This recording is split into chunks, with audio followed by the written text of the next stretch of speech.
Guess who's back, y'all?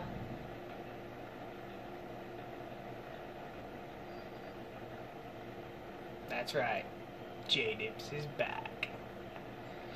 And today, got a little surprise. Copenhagen Black. That's right, everybody, J-Dips is back. And it feels good. It does. I went through an almost year-long stint without putting any videos. Most of that was I didn't have access to a camera. My laptop camera broke, and my phone camera never had good enough quality. And I went through some house bouncing for a little bit, I guess you could call it. But now I'm back and I'm here to stay. Today I'm going to be doing my review on this season's Copenhagen Black. This season is a little different than most other seasons. Like the past couple of years, Copenhagen Black has just been that once a year bourbon dip that comes out. It's flavored like bourbon somewhat. I always found that it wasn't always on point with the bourbon flavor. And it's always just been a normal blackish, almost like steel gray can with the black weymans Copenhagen symbol on it, the diamond symbol, usually right about here. But this year they decided to release a different, mostly same, but also somewhat different version of Copenhagen Black. As you can see here, it's not all black anymore. Let's see if I can get that to focus. Well, you can pretty much see it fine. It's now silver and with the Copenhagen Black logo on it and the weymans, you know, always gotta have that weymans Copenhagen logo. And it's signed Weymans Reserve. And this is barrel aged. The tobacco is aged in bourbon barrels. And I think they released less Copenhagen Black this year than they have any year ever. So, you know, I'm already a good 3 pinches into this can, but I'll go ahead and give you my first impression of it. I mean, overall, whew, smells like you just stuck your nose in a bottle of Jim Beam. Like, strong, bourbony, beautiful, almost like that grabs you by the gut bourbon smell. Like, the smell of this dip is so strong that I'm almost positive if you were driving down the road and got pulled over with a pinch of Copenhagen Black in, you would have to take a breathalyzer and a sobriety test. I mean, I opened up this can in one of my friends from work car, and the whole car smelled like bourbon for a good 5 minutes afterwards. Like, this is the strongest flavor I've ever tasted put out by Copenhagen. It's so overwhelming. Let me find my spitter here. Today we're spitting in the Red's water bottle mud jug. No, actually I do have a mud jug on the way. I'm just waiting on it to be delivered, and you know, it's around Christmas, so probably gonna take a little bit. Let's get us a pinch.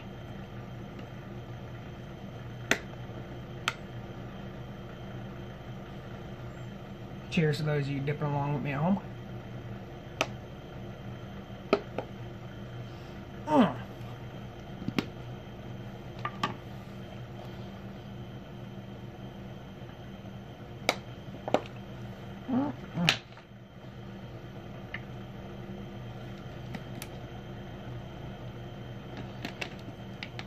You know, I always notice that, well, at least with this year's edition, that the taste is slow to start. Takes a couple minutes of spitting to actually get that taste started, which as strong as the smell and the taste once it actually starts leaking out is, that's surprising to me.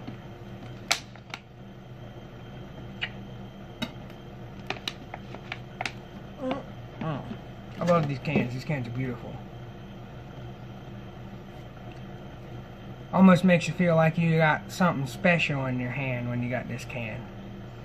It's like, wow, small batches. Yeah, this one's one for the dip tower for sure. Drop my spitter.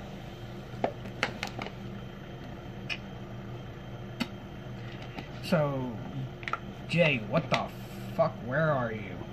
I am in my new room. I've lived here as of August, late August, early September-ish. I moved out of my house in the boonies, in with my great-grandma. I think I released an episode sometime around that time, like maybe one while I was living there, but it may have never actually made it online. I don't think I remember ever actually putting it out. And I ended up moving back in with my parents after moving out because of some things that happened and some choices I had to make for myself.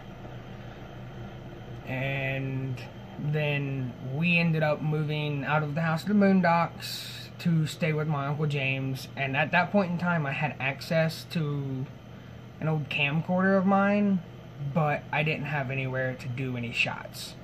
I couldn't get alone long enough. There was like 9 of us living under one roof at the time. Like, I literally just couldn't. I never had the alone time to just sit down with the camera and talk to you guys because there was always people around.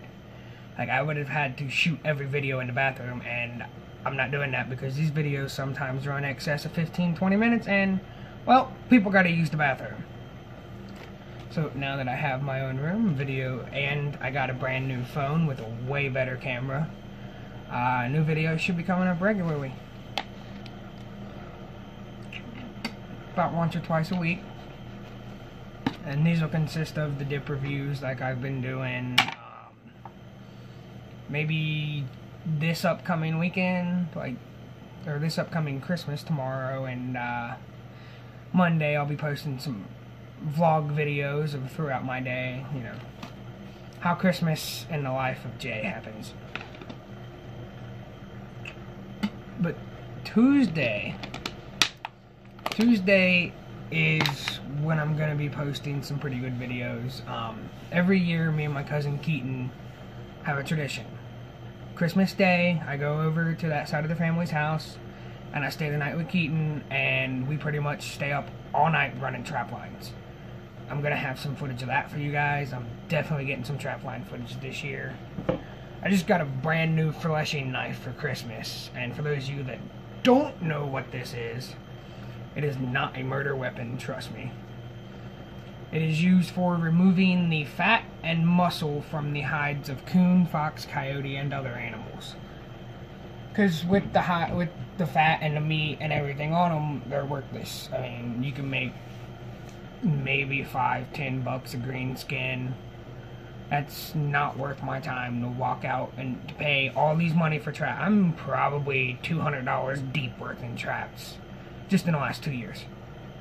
Plus all the bait, probably a good $250 between me and my cousin Keaton and bait. And the man hours, we're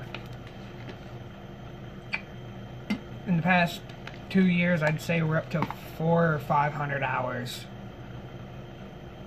just running trap lines. Like, that doesn't include any of the prep time, any of the process time. Just running, just 400 hours of walking. That's it. Walking and checking traps and setting them. So, like, $5 a skin, especially when we bring in maybe 1 to 2 skins a day. If that, if we're lucky, it's not worth it. So, finally got me a brand new fleshing knife. Don't tick me off. This motherfucker's heavy. This is heavy. But yeah, so I'll be releasing some chopping videos for y'all. Now that's soaked for a minute, we'll move on to the full review. So Copenhagen Black, like I said, it comes out once a year. Always in the fall, usually sometime just before Thanksgiving is what I've kind of noticed in my area. UDF will start picking it up right maybe a week prior to a week following Thanksgiving. And they keep it until about January is when distributors in my area I start seeing stocks going low, people start running out. So it being such a popular dip and only being released once a year causes a massive influx of sales, and the price of this can, I think, almost cost me $5. That is 2 of my Stoker's cans. Yeah, this guy loves Stoker's. Shirt available at Redneck Nation. Hat available at Redneck Nation. Face masks available at Redneck Nation. No, I'm not sponsored. I just really love their products.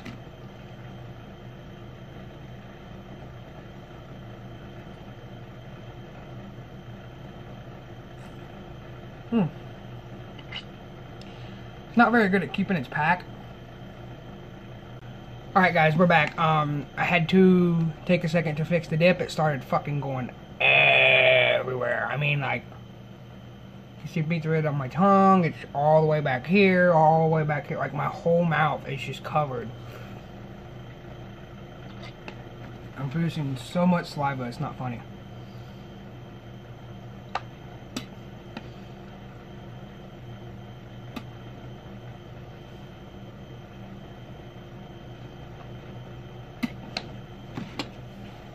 So what has Jay been up to?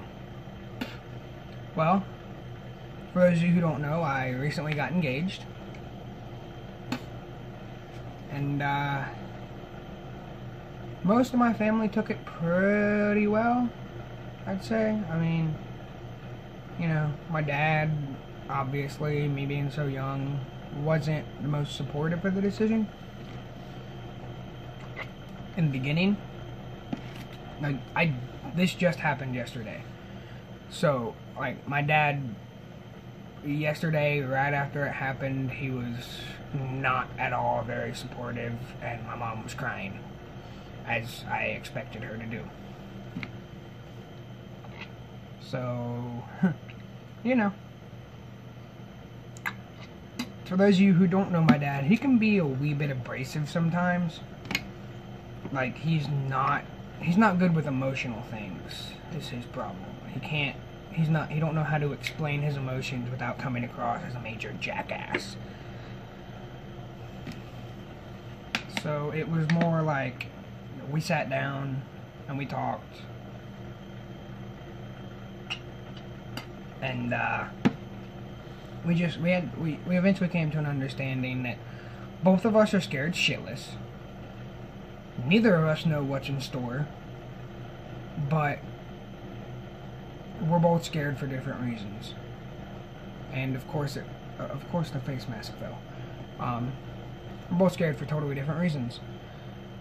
My dad's scared because he's afraid that I'm going to walk down the same path he walked down. He got engaged to my mom. He was 17 when he asked my mom to marry him. She was 18. So that, you know, getting engaged and married young doesn't often lead down the best path, but 20 years later, 3 kids, they're still together. Through all the fighting and drama and bullshit that comes with 20 years of 17 years of marriage and 20 years of being together. So he was scared that I was going to walk down the same volatile and explosive path before it smoothed out 15 years down the road. I'm scared because I'm an 18-year-old in a world where 18-year-olds don't exactly have it the easiest. I mean, sure, some of us have shit handed to us all the time, but at least those that I associate with, and a lot of those who I know never really had anything handed to them. They had to bust their ass their whole life from the moment they could to get stuff. I mean, I'm on my, what? Truck, van. I'm on my 4th vehicle, and all but 2, let's see, one of those vehicles I inherited and then gave to my little brother. Another one I busted my ass an entire summer to afford and then blew up. That was the 87, the square body. And then I bought a minivan, and that got wrecked. I wasn't driving. I was not the driver at the time of the wreck, but it was my minivan. And now I own a 96 Ford Ranger, which is currently has no back brakes, and I gotta fix. I don't have the money to put it in a shop, so I gotta do it myself. I've worked for everything that I've ever had. If it wasn't a Christmas or birthday present and I have it, I busted my ass to get it. The cell phone I'm on right now was a Christmas present. However, I gotta bust my ass to make the payments on it. I gotta bust my ass to pay my phone bill. I gotta bust my ass to pay my rent. Like, I'm 18, living with my parents, and I gotta pay rent. You know, I've never had anything handed to me. So life's scary. Like, I don't know what to do. But bust my ass and just keep going.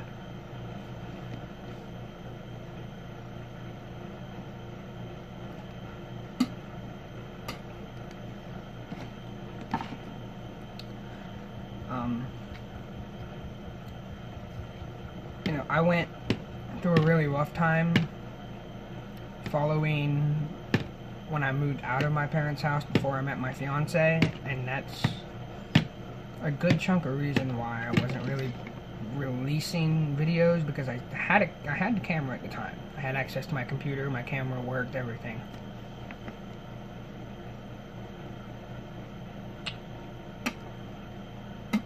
But I went through a bad stage. I did nothing but party. I drank a lot. I smoked way more marijuana than I should have. That's pretty much all I did, was smoke, drink, and party. And then I met my fiance, and it's slowly everything changed, and now I'm back. I'm back to do videos. You know, I've settled down a lot within just a couple months. I mean, I went from being a pretty settled down and grown up person to when I turned 18, everything kind of backfired, and I thought I grew up, and really all I was doing was partying my heart out.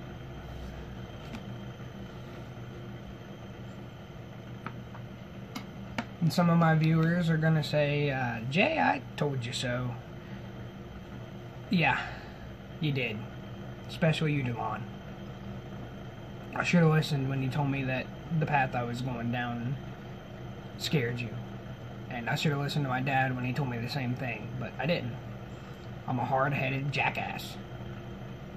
I had to experience it for myself, and eventually I come to my senses.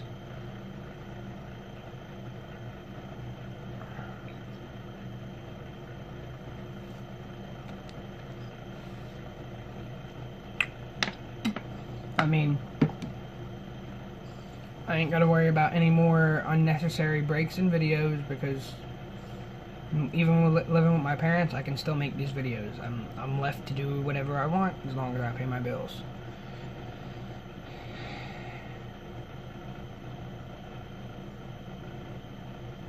So, I'm running out of things to talk about. I've been all over this video. Just been rambling, I'm sorry guys. It's weird, because when I first started doing this, it was one of those things that you know you're not supposed to be doing, but you do it and the fact that you're not supposed to be doing it makes it better. And now it's like I'm allowed to do it, and it still means the same to me. And like in the beginning, it was so easy to find things to talk about because like the YouTube dipping community had already exploded, but it hadn't reached its point. And I think now it's starting to kind of reach it. I've seen a lot of YouTube dippers start to kind of stray away from dipping and more into entertainment or politics. And I'm not here for that. I don't want to sit here and talk politics with you guys. I want to sit here and talk dip. That's what this channel is about. Dip. Dip and the life of the man who dips. The one they call J-Dips. And honestly, the whole time I've been doing videos, it's been the butt of a lot of jokes. Like, sometimes when I was in school, I'd walk through school and somebody who had actually seen my videos and liked them would be like, "Oh, it's J-Dips." And then sometimes somebody had only seen like 1 or 2 of my videos. Like, I think the most popular video on my channel is the Skullberries video. Y'all are sadistic. You just love seeing people puke, don't you?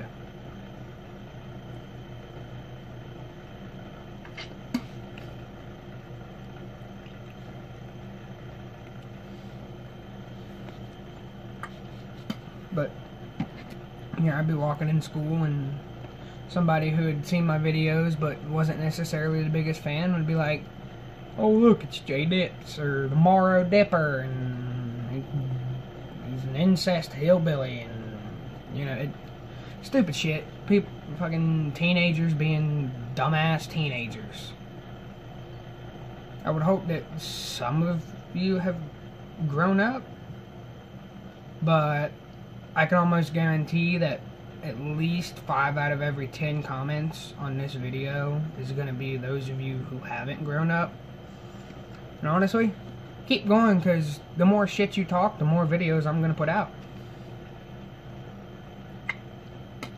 No publicity is bad publicity. I mean, I started as a channel with literally 2 followers, and then I jumped to 10 overnight because some kid seen my video and thought it was hilarious because he had nothing to do but sit there and rag on it, and it made my channel get bigger. And then it got bigger, and then it got smaller because I quit putting out videos and people got uninterested and unsubscribed, and well, now I'm back.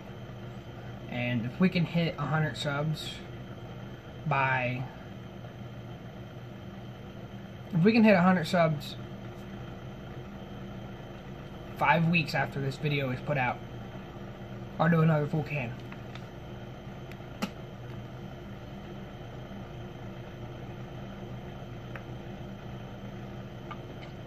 I'll do a full can of the most commented dip on this video. So go ahead and start suggesting dips. It can be anything from kayak peach to Copenhagen wintergreen to, dear God, I'm actually not even gonna mention that brand because I know you assholes are just gonna put it down there, so I gotta do it. So I'm gonna leave it there. Any dip you can think of, or a bag of chew. But the only bag I'm doing a full bag of is Stoker's Red Supreme, because I'm not gonna go blow $6 on a bag of chew to waste the whole bag of chew.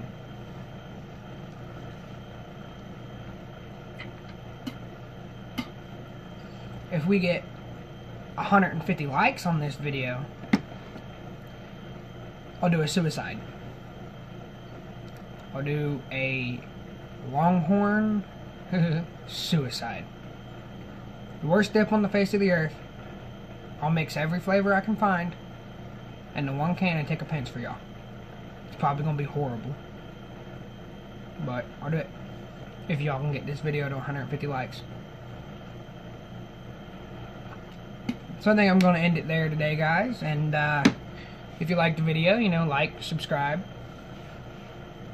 I don't have social media reactivated for this account yet, but I'll include the links in the description below when I get it. And you can hit me up on Snapchat, wildman_wilder9, Facebook. Y'all should know that already. And the Instagram I'll post in the description down below because I haven't set up a new Instagram for this one. My last one got deactivated by Instagram. So y'all remember to pack, dip, spit, and keep it frickin' hillbilly.